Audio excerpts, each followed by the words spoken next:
today, and there's another one next Wednesday on the 14th. All right.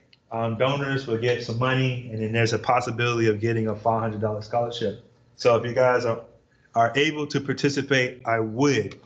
All right. And this slide is supposed to be an introduction slide, but it got kind of ruined, and that's typical. That's why I had to come to campus so early, because some of my files are not coming over. No, this is one of my slides right here. Okay. So we want to kind of just, this is supposed to be a review, but I wanted to make sure everybody is comfortable with this fact. Right now, we're dealing with chapter 5, which is a whole theme of stereochemistry. All right. And when we think about stereochemistry, we first think about stereoisomers. And what does that mean to be a stereoisomer? All right. I have the same molecular formula and I have the same connectivity. All right. And we mentioned that isomers have to differ in some type of way. Stereoisomers differ in the way that they're arranged their atoms in three-dimensional space. So if we look at this structure here, I have this blue fluorine up top, and I have this purple iodine off to my left. And if I look at the second isomer, now those two atoms are swapped, right? I have an iodine that's up top, and my fluorine is back here in the back, right? These two things, or these two molecules, have the same atoms connect, right? This is a central carbon that has a fluorine, a bromine, a chlorine, an iodine. And this carbon also has the same atoms, right? An iodine, a bromine, chlorine, and fluorine. So it has the same atoms, but they are arranged differently in three-dimensional space. If I look closely here, somebody has a question. Yes, ma'am. Okay, no question. So if I look at this molecule, this is representing this first structure, fluorine up top and iodine in the back, chlorine in the front, right? Dash back, chlorine pointing towards me. And I look on the second structure here, right? I got the iodine now up top and the fluorine in the back, all right? So these two molecules are stereoisomers of one another, right? And there's a relationship between these two molecules, and we will call these enantiomers, all right?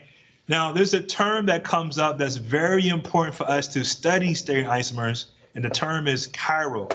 And chiral just means handiness, all right? And what that really means is that I have properties of a hand. And what should have shown up here, and I got to go fix this, I'm so sorry, is that the property of a hand is this. Whenever I look at the reflection, I get a different image, all right? That's unique about chiral molecules. The reflection gives a different molecule or a different image. It doesn't repeat back the same image, all right? That's very important for stereoisomers. And we mentioned that if I'm my non-superimposable mirror image, I'm going to be called an enantiomer, right? So these two molecules up here have a relationship, and they are enantiomers to one another, all right? So this term that comes up is asymmetric carbons, and then I also wanted to have the word stereogenic carbons. Again, I apologize. These slides are not coming up correctly, but they will shortly, all right? And we learned that any carbon that has 4 unique groups will be chiral, right? And that chiral allows me to be a stereocenter, and that means that there's a possibility of drawing enantiomers, right? That's where we should be comfortable at right now. Okay, so I'm going to have to go to the publisher slides here.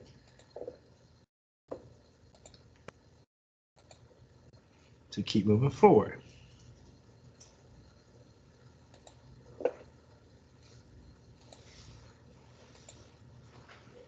Okay, so last class we got here, which is now we need to assign configurations, all right? And so there's a convention that we have to use. It's the Call-Ingold-Prelong convention. This is how all chemists assign configurations.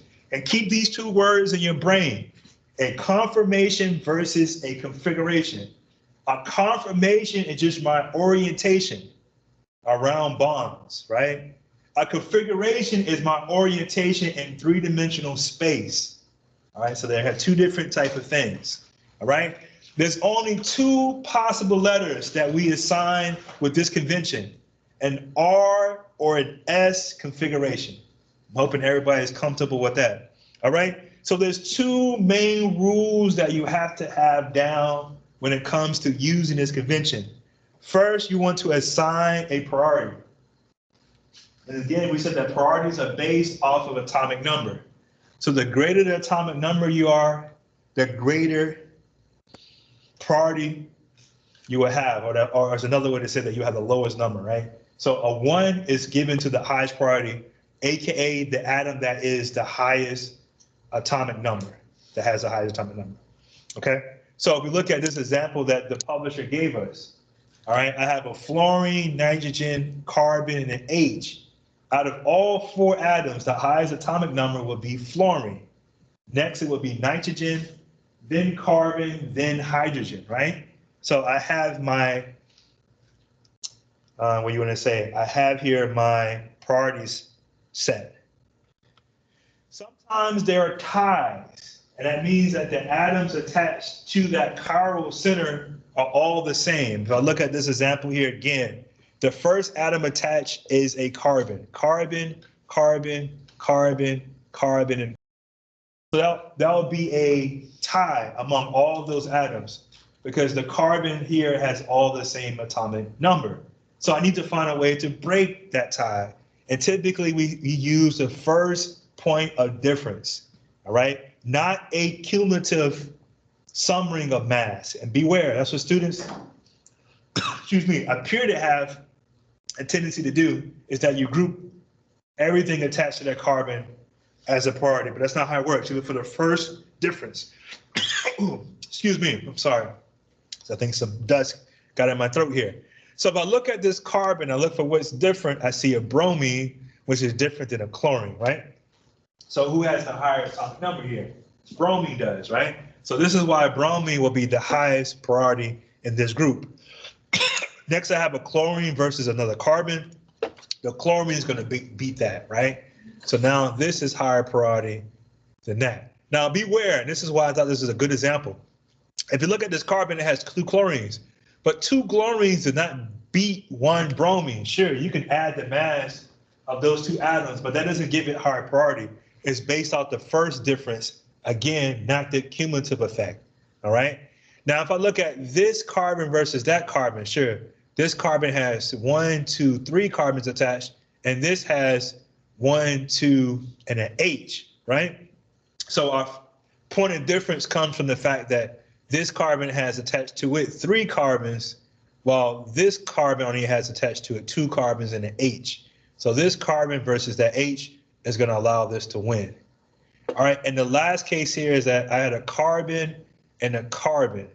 This carbon has 2 H's attached to it and another carbon.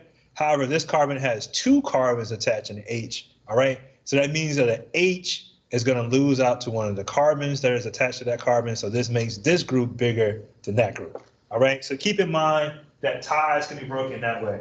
Hello, good morning. Okay, sure. Good to see you. All right, what happens at double bonds? All right, so when you have a double bond, you just count that atom that is bonded to twice. All right, so let's take a look at that. I got a carbon that's double bonded to this C. So this carbon is going to be counted as having 2 carbons attached to it, right? So now I got this carbon that has already that carbon because it's bonded there, right? There's a double bond, so you automatically say that this carbon and that carbon are bonded to one another. Then that same carbon, you would say, has another carbon. All right, so that's the best way to say is that you're just going to duplicate what you see it bonded to. You're going to count now this carbon here having 2 carbons attached to it because it's double bonded there, right? And the same thing happens here, right? This carbon now has 2 H's and also 2 other carbons, all right? So if I look at it, carbon, carbon, and carbon, all right? So again, what happens at the double bond here? This carbon is going to be counted as having 2 nitrogens, right? So now this carbon has that nitrogen here and this nitrogen there. And conversely, this nitrogen would be counted as having 2 other carbons attached, right? So now I got this nitrogen that has that carbon and that carbon attached. What happens at a triple bond? Instead of having now that atom twice, I add that atom what? 3 times, right? So now this central carbon would be counted as having 3 carbons attached. So this carbon here has its an original carbon and a carbon up top and a carbon at the bottom, right? So you just count how many times it's bonded to that atom as it being bonded to the atom individually in single bonds, all right? And this carbon down here, right? Letting a student in, okay? Now has a total of 3 oxygens attached to it, right? 2 that's in a double bond and 1 single bond there, right? So if I look at this carbon, it has a regular oxygen, another regular oxygen, and then a third oxygen there, right? So now I would count that as having 3 oxygens, all right? You would use those atoms to break any ties, right? So hopefully, looking at the double bond and the triple bond of the system, you'll be able to work out any potential tiebreakers that you need to come up with the correct priority, all right? Once I have my priority set, I need to go ahead and look at the rotation of my priorities 1 to 3. All right, we're gonna try to do a couple examples. I'm gonna bring up ChemDraw here. We're gonna do some in class shortly, okay? So if I look at this example here and I look at atoms 1, 2, 3, I got 1, 2, 3. And if my rotation is clockwise, this would be called an R configuration, all right? Again, configuration is telling me how I'm going to be arranged in 3-dimensional space. So priorities 1 to 3 here are in a clockwise rotation, that's R. If I look at 1 to 3 here and it's counterclockwise, that's going to be an S configuration. All right, now there's something very important here when I look at the rotation. I did this last because I wanted to put emphasis on this.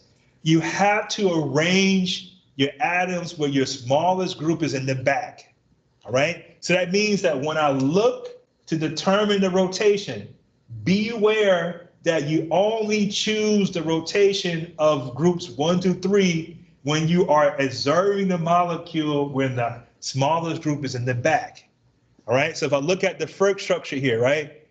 Carbon, or priority 4 is the lowest priority, it's in the back. All right, that means it's arranged correctly for me to determine R and S. So when I arrange that where it's in the back, I realize that groups 1, 2, 3 are clockwise, and that's an R configuration. Again, this molecule is arranged with my smallest constituent is in the back. So when I look at the rotation of groups 1 to 3, I get the S configuration here. All right, so again, the emphasis here is that I can only determine the rotation of those groups when I have arranged the molecule in the back. So that means that you guys would have to use some tricks. And we're gonna talk about that. Not every molecule that is drawn in 2D would have my smallest constituent in the back. And we'll talk about what to do in those cases. Okay, Okay, I'm not really seeing this clockwise and counterclockwise thing. So are you saying like if 2 is on the right side is R, if 3 on the right side is S? I'm not really seeing like the rotation. Okay, the rotation, just look at this, right? You gotta go to 1, 2, and 3, right? Look at all 3 of those. So if I rotate it, if I look at how 1 to 2 to 3 are going, right? You would say that's kind of moving towards this type of rotation, right? Looks like it's moved towards the left here, right? 1, 2, 3, 1, 2, 3. Okay. Okay, I see it now. That's a clockwise rotation, right? And if I look at 1, 2, 3 this way, right?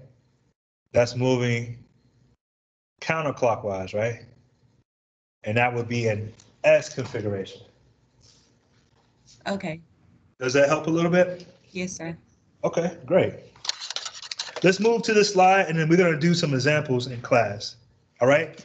So if I had to take a look at this molecule here, we talked about this, we need to figure out which enantiomer or aniline that we had, and conveniently, our priorities are already preset for us, all right? Again, the nitrogen is 1 here, and I had a tie between these 2 carbons. Is everybody comfortable with that? Carbon and carbon had a tie. So I need to break that tie, right?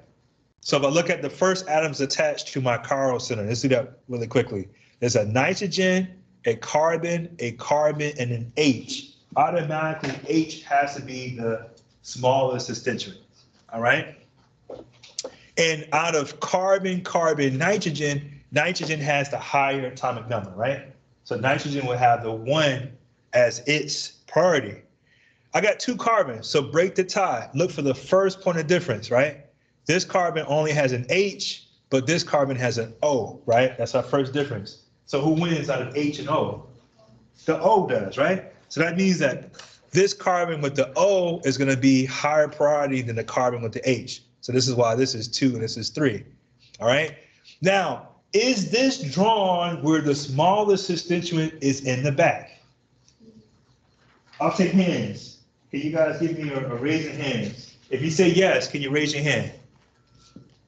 Is this drawn where the smallest constituent is in the back? I only got 3 hands out of 39 people in class. What's going on?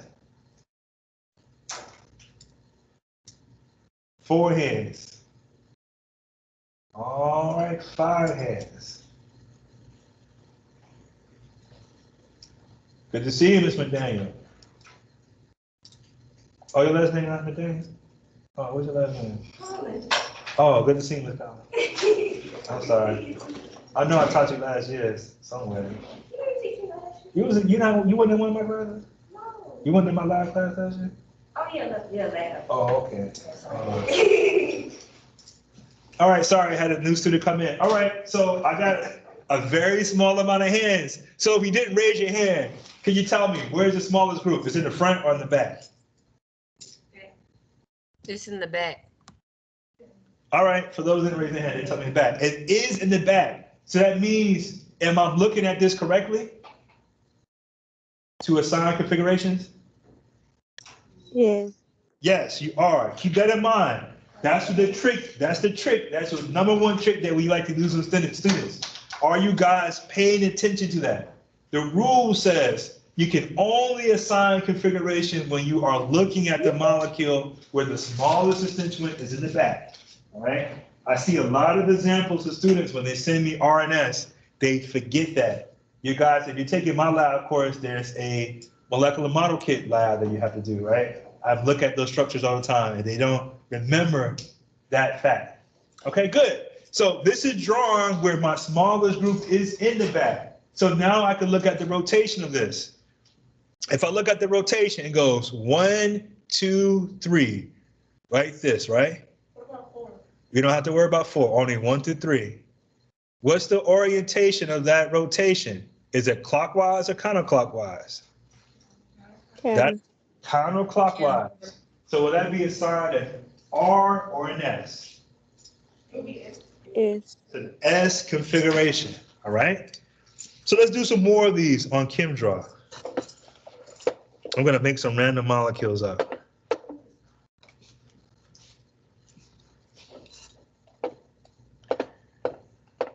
All right, let's assign the configuration for these 2 molecules first. All right, let's do this one. Let's do this one first. All right, can you guys help me assign the priorities?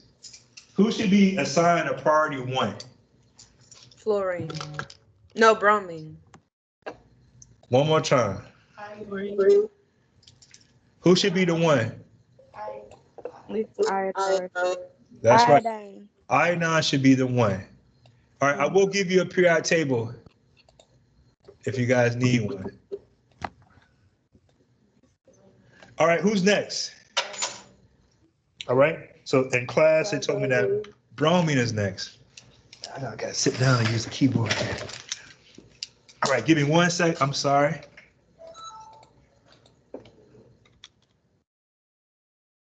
Number 2 is bromine.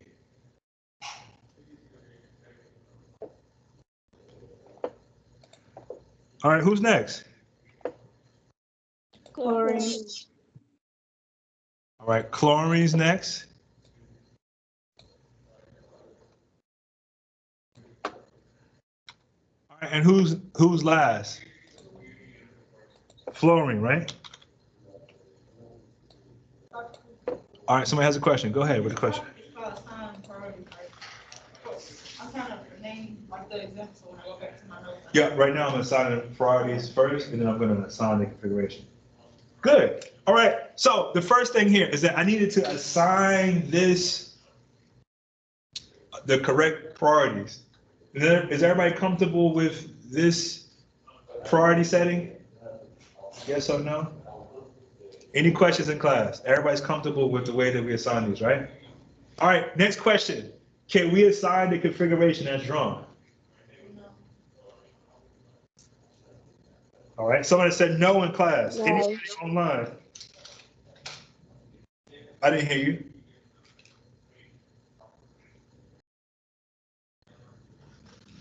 So the answer here would be no, right? This is being difficult to assign the priority. Can you tell me why?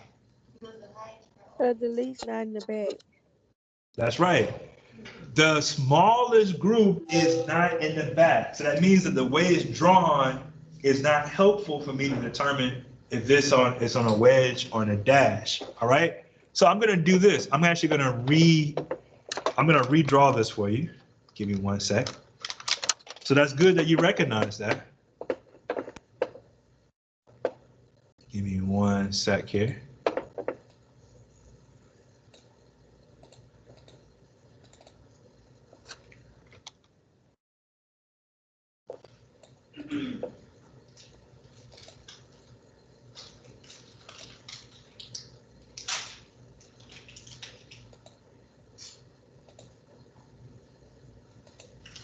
So, Dr. Cook, I have a question. Yep, go ahead. Okay, so what do you think about the smallest group if you already organize them by atomic number? All right, say that one more time. I didn't get that. I'm sorry. Like, what do you mean by the smallest group? You already organize them by atomic number. The smallest group I already organized them by atomic number. Yeah, when I mean smallest group, I mean the smallest priority group. I'm so sorry. But it's also the same as saying atomic size here. Fluorine is smaller than the rest of these. Did that answer your question? So, if fluorine's the smallest, why can't you go ahead and assign, like, say it's S or R? But yeah, okay, good. So the question, the reason is because it's not drawn where that's in the back. Oh, okay, okay. All right, Okay, question. go ahead. So you're saying that we can go ahead and assign priority, but when it comes to like naming it as R and S, we have to look at if it's in the back, and then if it's not, we have to redraw it, or you're not going to give it to us like that on the test. Good. No, good question. Because of the timing, and typically we try to make sure that we have the smallest group aligned in one or two ways. So this is a more difficult question than it should have been. So I'm gonna redraw it for you. But typically, all you do is that you're gonna flip these two atoms here, right? So if it's wedge dash here, you just kind of flip those there. But you don't have to worry about that right now. You don't have to teach yourself that. We're gonna make sure that we don't give you those type of examples. All right. However, if I look at the molecule that I just flipped it from, all right? So that's a good question.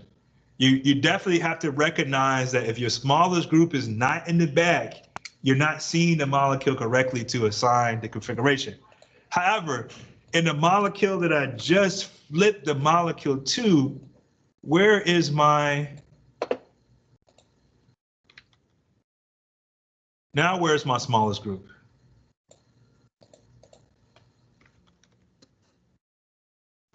It's still fluorine, but what is it on now? A wedge. It's on a wedge. So what does that mean? Is that front or back? That's to the front. Right. To the front. All right. So now we can assign. So this is where we wanted to get to. You can assign the configuration if it's on a wedge or on a dash. You have to just kind of keep track of which one is it on, right? So the trick here is that whenever my smallest group is in the front, I flip the actual configuration that I see. So that means that if it was a R, the way it's drawn on paper, but because my group wasn't in the back, I flip it to S. All right. So the understanding is this: if you looked up at a ceiling fan from the ground, it said I'm sitting down at my table and I look up at the fan, it could be rotating clockwise, right? But if you jump through the roof and you look down from the top end, it'll look like it's rotating clockwise. So that means there's a direct relationship between looking at something from one face and the other. Because the rule says I have to look at this from the back, but I'm looking at it from the front here, that means that the actual back orientation is the one that I can't see. It's the opposite of each other. It's like a coin, right? There's one side is heads, the other side is the tail, right? So if I'm looking at it from the wrong face, I just flip the configuration.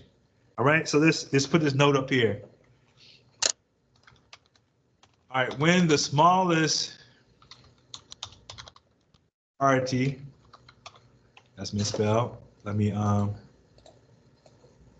sorry. Let's get this size down, right? Man, where am I at right now? Oh boy. Okay, when my sparse priority is in the back, flip the configuration. Oh, what I see. That means if S, then it's really is R, or if it's R,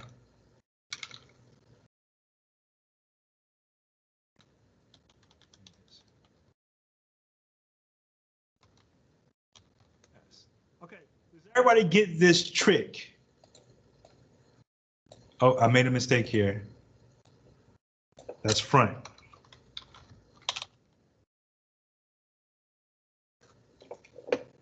Dr. Cooper, can you let Asia Fitzgerald in?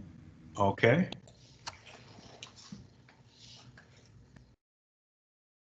She's not on my call list. Let me look for her again. Oh, I see her right here. Okay, when the smallest priority is in the front, flip to configuration from what I see. So what do I see in this configuration? If I look at groups 1, 2, 3, what do I get? 1, 2, 3. What is that rotation? Clockwise. Is that clockwise or counterclockwise? Hold on, give me 1 sec. This program should be few view. I can't see everything. It's clockwise. It's clockwise.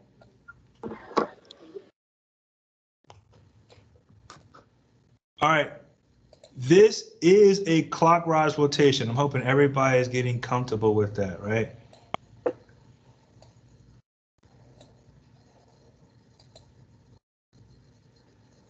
I was keeping it red.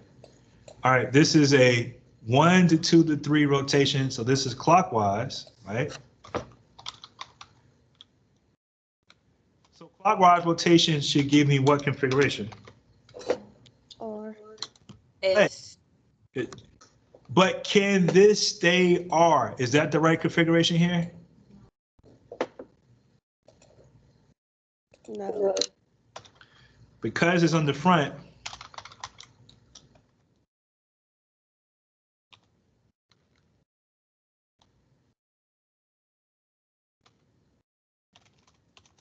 I'll just say bus floors in the front.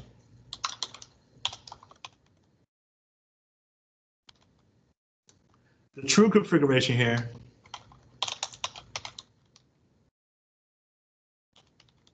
is S. All right, so this molecule is really in a S configuration. All right, is everybody getting comfortable with that so far? So Dr. Cooper, we gotta flip it again. It's gonna be opposite again after we redraw it. You don't have to redraw, so that's why I want to make sure you guys get that down. This example was harder than what it should have been. But because I didn't give you the substituent for it in the front or in the back, I had to try to arrange it some type of way. This skill is not going to be required for this test coming. Yes, sir. Okay. You won't have to do this in sophomore level organic chemistry. All right. So make a note. I will always put the smallest group either in the front or in the back. All right.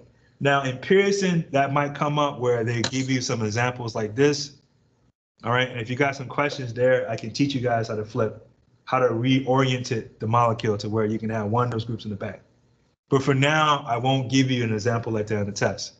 All right, so in this case here, I needed to redraw this. And when I did, I drew it now where my fluorine is in the front and my bromine is in the back, right? Now I can work with this because I have my sustentiment 4 is on a wedge or on a dash, right? But in this case here, it's on a wedge, which is still not correct. So because it's not correct, I can go ahead and assign what I see, which is R, but then I need to flip this configuration to S because I'm looking at this from the wrong way. So mentally, you guys want to picture that. Right now, as it's drawn, I have the fluorine pointing to me, right? But I actually need to jump behind the board and look at it from the opposite way. And if I jump through that board and look at it from the back end, the fluorine will be in the back now, right? And that would be the correct way to assign the configuration. And from that side, it would be S. All right, if that makes any sense. So that's why we use this trick to flip what you see.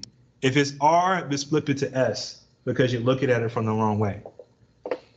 All right, let's move over to this case. We'll do some simple ones here shortly. What happens if I try to assign the configuration for this molecule over here? All right, you guys told me that. Iodine is 1. Bromine is still 2. And my chlorine is a 3. And my fluorine was going to be a 4, right? All right, so tell me, and I'll take a look at hands in the class. Is this drawn in the correct way to be able to determine its configuration? Show of hands if you say yes. Okay, I got 1 hand in the class. And I got 4 hands out of, okay, I got 6 hands. Is this drawn correctly? Maybe I should zoom in. I could be confusing you guys, and I'm sorry. Is this molecule drawn where I can assign its configuration as drawn? Okay, I got about 6 hands in the class, right? All right, I got another hand. So the answer here is yes. Can anybody tell me why this is drawn correctly to assign a configuration? The fluorine in the back. Okay, good. The On the fluorine, dash. that's right. The fluorine, which is the smallest priority group, is already in the back. All right, and the rule says to assign configurations, I have to make sure I have the molecule oriented where the smallest constituent is in the back. All right, so if I look at the rotation of my atoms or my priorities from 1 to 3, what's the rotation? Clockwise or counterclockwise? Clockwise. Okay, good. So this is definitely clockwise. And so what's the configuration here? R. Good. Do I need to flip the configuration here? No. I know, that's a trick question. No. All right, no flip. Configuration here is R. Very, very good. What's the relationship between these two molecules? Can you guys tell me? What you mean relationship? Is there a relationship between these two molecules? Yes, they're enantiomers. Yeah. You said they are or they're not? That's right. Oh, okay. I was. Can you explain? Yep. This molecule has a S configuration. This molecule has a R configuration, right? So they have different configurations, which means what? They have different orientations in space, right? And we said that any molecule that has the same atoms attached, but they differ in how those atoms are arranged in 3-dimensional space, they will be what to one another? Enantiomers. Stereoisomers first, right? That's just the general term.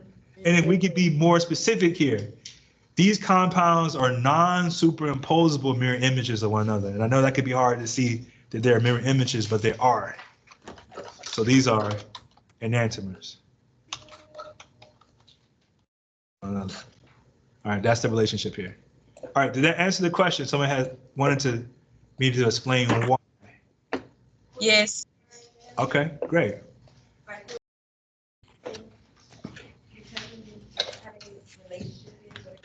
Yep, you need to know the relationship between stereoisomers. That's right. That will be on the exam coming. All right, let's do some more. Let's see if we can do 2 more of these. Say that one more time. Since you're in class, can you wait to after class? And then I'll let you take it there. Okay, good. All right, let's take a look at this molecule here. Oh, I need to give you some information. Okay. Can you guys help me determine if this compound has a stereocenter and the configuration of the stereocenter, and then maybe we can try to name this molecule as well. So we'll try to do all these type of things. All right, so 1, is there a stereo center? Man, 10. Okay. If so, circle the chiral carbon, right? 3, identify the configuration. 4, name the molecule. Include stereochemical.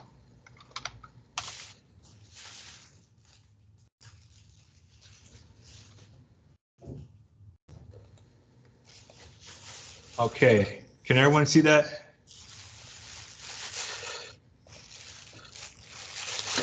Yes. Okay, so first of all, let's start question 1. Is there a stereocenter in this molecule? Yes. Okay, can you guys tell me where the stereocenter is at? Wedge. Okay, good. All right, typically it's easy to find those centers right now because the way I had to draw it with a wedge to get the information that I needed. All right, but the carbon that has the wedge is the stereo center. If you didn't have a wedge, like how could you If I didn't have a wedge, you could not determine the configuration, but you still can tell me if it's chiral. We'll do another example of that. All right, so I still need, someone asked a question, if I didn't draw a wedge here, what could I do? The only thing that you could tell me that carbon would be chiral, but you couldn't tell me the configuration because I didn't give you that information, right? I have to draw a wedge, a dash to be able to help, all right? So this carbon here is my chiral carbon. I'm thinking everybody's comfortable with that. Let's look at the 4 different groups. Can you guys help me out? What are the 4 different groups of this carbon? It has a ethyl, a isopropyl, a methyl, and a hydrogen. Yeah, that's right. All right. So there's definitely an ethyl right here. They won't give me my colors. Let's see if that works.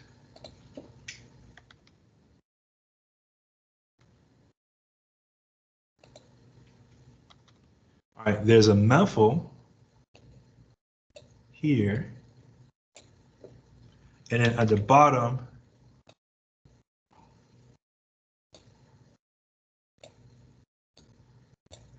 there's an isopropyl group. And what's my fourth group? Hydrogen. That's an hydrogen, right? It is not drawn in, but it's understood to be there. And it automatically has to be on a wedge. All right, that's what you guys want to keep. If I drew, I'm sorry, on a dash wedge here to this methyl, the H that's not drawn will have to be on the opposite thing that's not drawn, which would be a dash here. So very good, very, very good. So these are my 4 unique atoms. Is there any questions from anyone in the class currently? Yes. You got a question? Okay, so it's a hydrogen there because it's 3 groups and 4 minus 3 is 1 hydrogen. That's right. Take the number of lines that you see, right? I got 3 lines to that carbon, 1 line up here, 1 line to that carbon, and 1 line down here. So I do 4 minus the lines I see. That reveals that there's 1 understood hydrogen there. That's right. All right, any other questions? Can you say, what you said about the hydrogen one more time? Okay, I don't know what exactly I said, but there's an understood hydrogen here, right? Using the 4 minus the lines I see. And it has to be on a dash because every chiral center has to have 1 wedge and 1 dash, right? So since I already drew the wedge, that means that the H had to be on a dash. Does that help? Okay, good. So you guys help me with my 4 unique groups. All right, so that's a chiral center. Question 2 says, can you guys help me assign the configuration? So now I need to do what to assign the configuration? First, set priorities and then look at the rotation of those priorities, making sure that the orientation has the smallest priority in the back. All right, so what are my priorities here?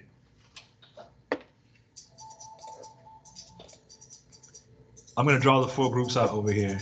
Why does every time? Oh, bad time, bad time. I think she thinks I'm supposed to be out of class. I'm sorry, I didn't realize that. This will be the last example. We'll keep moving on. All right, so my groups are an alpha group. I'm gonna try my best to put that over here. We got an isopropyl group.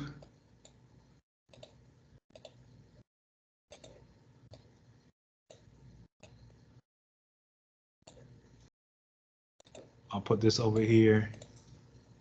And that squiggly line just means that it's just coming off some type of chain or something. In this case here, it's coming from a chiral carbon. All right, there's a methyl group. And then there's an H, right? So out of these 4 different groups, who wins? Or we can set the easiest one first. Can you guys tell me one priority that you know off the back? Hydrogen, right? Hydrogen. What number does hydrogen get? 4. All right, good, good, good, very, very good. So at least I know you guys are getting that. All right, that has to be a 4. Any questions for anyone? Why is it 4? Because it's on the back. No, it's 4 because it's the lowest number on the top periodic table. Okay. Hydrogen is a 1. So based off of priorities, the H is a 4, which is the smallest. Okay, who will be next in this order, right?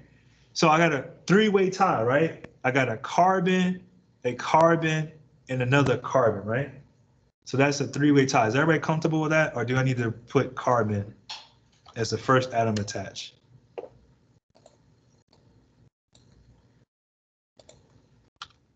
Now this is definitely tough than being able to draw this out. So I got carbon,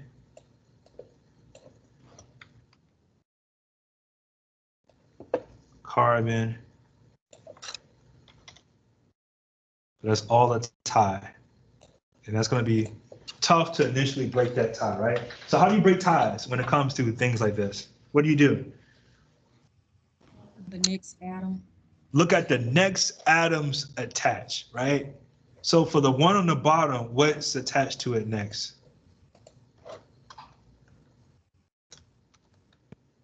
Just an H, right? Mhm. Are we comfortable with that? Yeah. So this carbon only has an H present. Oh boy, come on, my computer's frozen. All right, what about these next 2 things? What does it has going for it? Another carbon. A carbon. Okay, we'll do that. I can't clean it up. So this has a carbon up top another carbon down here, right? Over here, what does it have? One Yep. carbon. All right, the alpha group has a hydrogen up top and another carbon, right? All right, is everybody comfortable with that so far? All right, so who's gonna win out of these cases? The middle. Yeah, the isopropyl group is gonna be the highest priority, right? So if I look at, this is tie right here, right? But then if I look, this carbon breaks the tie that it has with over here. So these two has two carbons, but it has a third carbon. This only has two carbons and an H. So now we know our priorities. Very good. So the hydrogen group is 4, and the isopropyl group has to be priority 1. Who's next? Ethyl. The alpha is going to be priority 2. And the last methyl group will be priority 3, right? Very good. So now that I set my priorities up, what's the rotation that I see? I got a 1 down here. I got a 2 over here. I got a 3 over here, right? So if I look at the rotation, what is this? Counter. Clockwise. All right, this is clockwise, right?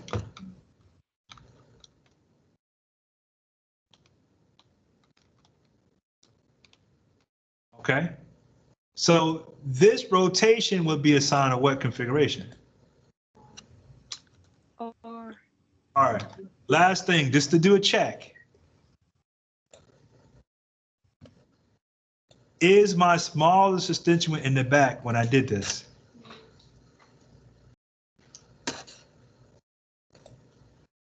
yes. Okay. Everything is okay here. Smallest priority is in back. I don't know why I keep misspelling priority. All right, so are we comfortable with that right now? My smallest priority is the group, so this is the R. So we know that this configuration is R. Can we name this molecule?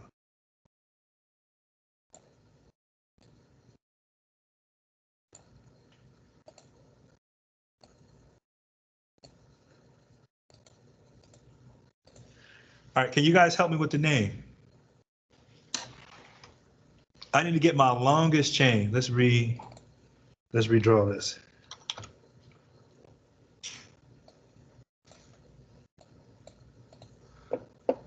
All right. So I'm gonna go ahead and find my longest chain here. My 1 is gonna be here, 2, 3, 4, 5.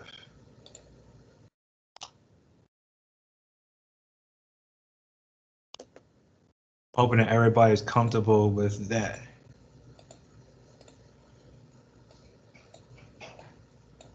All right, 5 carbon chain here, right? Any questions so far with the longest chain and me numbering that chain? Okay, so everything that's not part of the parent chain will be called a what again? Substituent. A substituent. Good, I got 2 substituents here. What are these substituents called? Methyl. Methyl groups, right? Very good.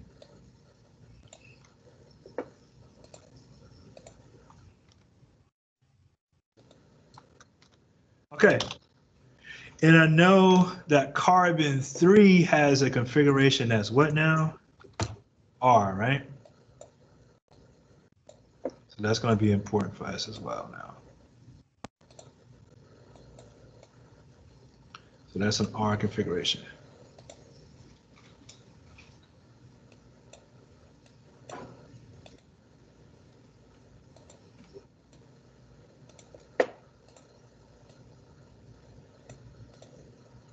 Sorry, I'm just trying to clean this up a little bit.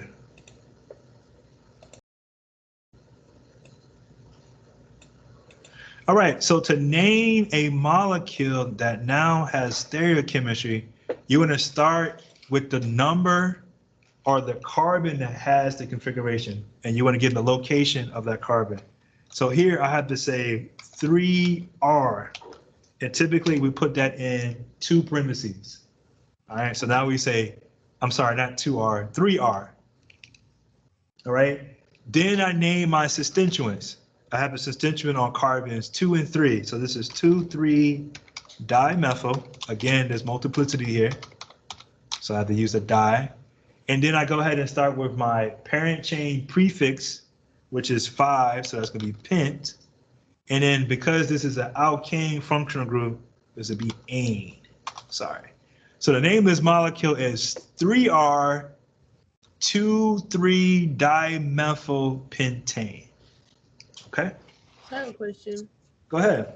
So on the module, they didn't write it like the 3R. Okay. So then, could we just do like R-3 then? No, it's the module, and I know I got a lot of people that ask questions about that. The modules are built by like computer scientists that get instructions from someone.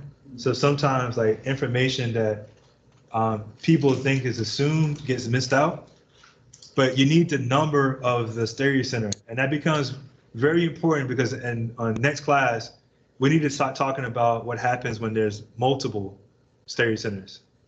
All right, and so that's when you need the number, when you have like a 3R and a 3S, right? So you have to mention where those stereocenters are at. Where's the R and where's the S? Now, non-common, and this is non-IUPAC, you could have said R2,3-dimethylpentane, but that's not IUPAC to do that. And then you have to kind of use some common sense to recognize that carbon 3 would have been the stereocenter. All right, but to use IUPAC's numbering, you have to, or IUPAC's naming strategy, you have to tell the location of the stereocenter. All right, that's how you name stereocenters IUPAC. But good question. Sure, some people take the liberty and just say one stereocenter and have the names, but that's not the IUPAC way of naming. Thank you. No problem. Okay, so we got a little bit of work to do. I'm gonna have to send a video to you guys because it's gonna be tough to be prepared. We just got one more thing to discuss, is what happens when I have more than one center. All right, that means the naming changes a little bit, and then there's a new relationship that pops up, and it's called a diastereomer. And diastereomers are stereoisomers that are not mirror images. So whenever I have 2 compounds that are stereoisomers of each other, but they're not mirror images, we just call it a diastereomer. And that's the last relationship that we need to focus on for our test. We'll talk about the perimeter and talk about doing an enantiomers SS for the next exam, which would be exam 3. All right, that'll be the beginning of the next material. But for now, we need to just make sure you guys can do RNS configurations. You can name molecules, and then you can determine the relationship. Is it an enantiomer or a diastereomer, right? So if you want to look ahead, focus on that. When I have more than one stereocenter, can I assign those stereocenters correctly? And then can I determine the correct relationship? Are these compounds enantiomers or will they be diastereomers, right? That will be the last topic we will need for this exam. All right, thank you for hanging in there. I didn't realize class went on for so long, but having to draw out everything on the computer makes things a little bit longer. All right, I'm going to stop the recording.